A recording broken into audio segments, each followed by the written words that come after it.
साथीहरु कान्छी सिरियलमा के एउटा खेल सकिन्न लागेको थियो, फेरि अर्को खेलको सुरुवात भइसकेको छ।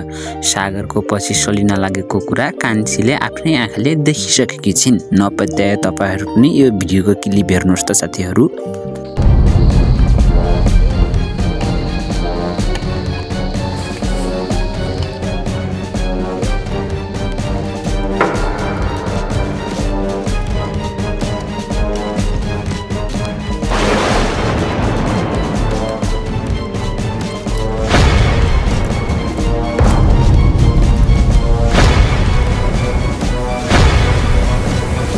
तपाईहरुले पनि भिडियोको क्लिप हेरेर थाहा पाइसक्नुभयो होला। सलिना सागरको पछि लागेको कुरा कान्छीले आफ्नै आँखाले देखिसकेकी छिन् साथीहरु। कान्छीले साथीहरु झ्याप्प सागरको हात सलिनाले समाएको देख्दा चाहिँ कान्छीले नराम्रो त लाग्यो होला साथीहरु, तर सागर भने कान्छीले सोचेको जस्तो भने छैन साथीहरु।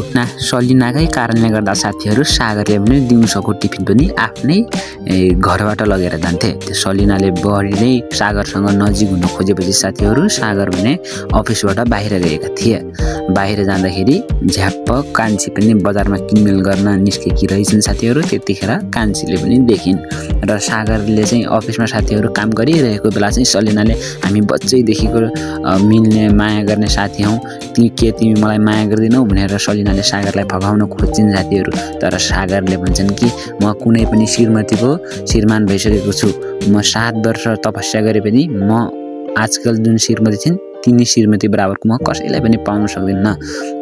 तिमी त्यो बच्चा बेलाको समय हो, यो म अहिले परिपक्व भइसकेको छु, तिनी कुरा अहिले छोडिदेऊ भनेर सागरले सम्झाउँदै पनि सलिनाले नमानेर पछि लागेपछि साथीहरु आफ्नो बनाउन खोजेपछि सागर अफिसदेखि बाहिर निस्केका थिए। त्यतिखेर सलिना पनि पछि गएकी थिइन्। त्यति बेला चाहिँ कान्छीले देखेकी हुन् साथीहरु।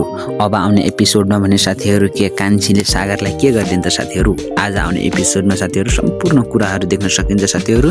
अब यस्तै अर्को रिभ्यू भिडियो लिएर आउनका लागि साथीहरु तपाईहरुले च्यानलमा लाइक र सब्स्क्राइब गर्ने भने नबिर्सनु होला है त।